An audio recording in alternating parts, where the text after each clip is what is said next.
Hello guys, তো আজকে আমি রান্না করতে চলেছি পটল পোস্ত।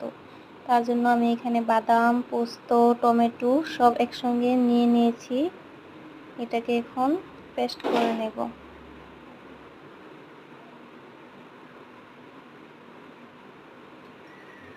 তার মধ্যে কিছুটা লঙ্কাও অ্যাড করে দিয়েছিলাম। এই তো আমার পেস্ট রেডি হয়ে গিয়েছে। এখন আমি কড়াইয়ের মধ্যে সর্ষের তেল দিয়ে নেব।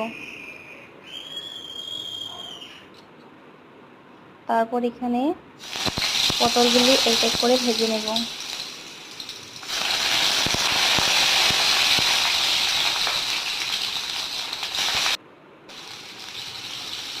পটলগুলি একটু নুন আর একটু হলুদ দিয়ে ভালো করে ভেজে নেব।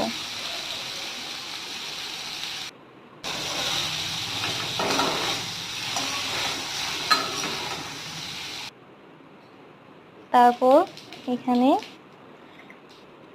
শুকনো লঙ্কা, জিরা আর একটু তেজপাতা দিয়ে এটাকে ভালো করে ফ্রাই করে তাতে বাটা পেস্টটা ঢেলে দেব। দিয়ে একটু নাড়াচাড়া করে নেব এখন। তারপর একটু নুন দিয়ে ভেজে নেব। একটু হলুদ গুঁড়ো আর একটু লঙ্কার গুঁড়ো দিয়ে এটাকে ভালো করে ভেজে নেব।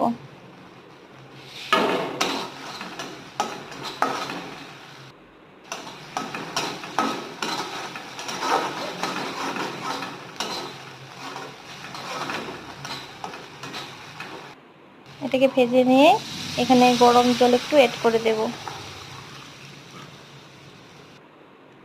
ঝোলটা ফুটিয়ে আসলে তাতে ভাজা পটলগুলি দিয়ে দেব। একটু নাড়াচাড়া করে নেব।